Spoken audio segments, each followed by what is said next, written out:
আমরা আন্দোলনটি শান্তিপূর্ণভাবে চালিয়ে যাচ্ছিলাম এবং 14ই জুলাই আমরা রাষ্ট্রপতির কাছে স্মারকলিপিও পেশ করেছি।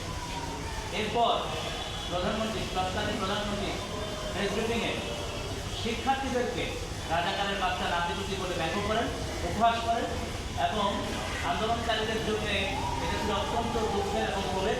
পরবর্তীতে বিশ্ববিদ্যালয়ে ছাত্রছাত্রীরা সবাই আন্দোলনে নেমে পড়ে। আপনারা জানেন সেই রাজ্যের কথা, তুমি যে আমি যে রাজাকার কে বলেছি স্বৈরাচার স্লোগানে বিশ্ববিদ্যালয়ে বেঁচে ওঠা এবং সারা দেশে ছড়িয়ে পড়ে।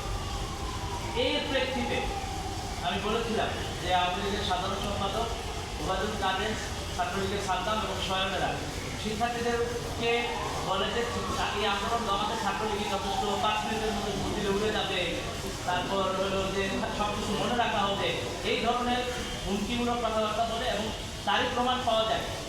পরের দিন যখন 15 জুলাই ছাত্রলীগ ক্যাম্পাসে, ঢাকা বিশ্ববিদ্যালয় ক্যাম্পাসে সরাসরি শিক্ষার্থীদের উপর, ছাত্রছাত্রীদের উপর নির্মমভাবে হামলা চালায়, সেই দৃশ্য, বিশেষত তরুণীর চেহারার দৃশ্য সবার স্মরণে থাকার কথা।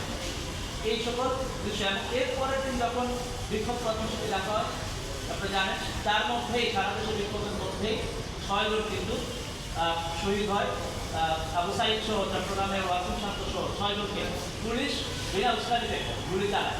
এই আন্দোলনের দাবি ছিল জাস্ট চাকরিতে যেন সমসুযোগ পাওয়া যায়, এরকম একটা দাবিতে গুলি চালিয়ে আন্দোলন দমন করার যে রীতি, এই রীতি আমরা দেখেছি হাসিনার কাছ থেকে। এবং এরপরে আমরা বিভিন্ন ফোন কলের মধ্য দিয়ে প্রমাণ পেয়েছি হাসিনার মাহফুজ কামাল স্যারের সাথে কিংবা আপনার এই হাসানুল হক তাপসের সাথে ফোন কলগুলো আপনাদের মিডিয়া থেকে একটু একটা ন্যায়সঙ্গত দাবি আন্দোলন, এবং সেই আন্দোলনে আমরা দেখেছি কীভাবে করে আন্দোলনকে দমানোর চেষ্টা করা হচ্ছে। কিন্তু সম্পূর্ণ নীতিসঙ্গত ন্যায্য বৈধ আন্দোলন, সাধারণ শিক্ষার্থীদের গণতান্ত্রিক অধিকার, এই বাংলাদেশের ছাত্র জনতার গণতান্ত্রিক অধিকার, তাদের যে ন্যায্য দাবি সেই দাবি আদায়ের আন্দোলন।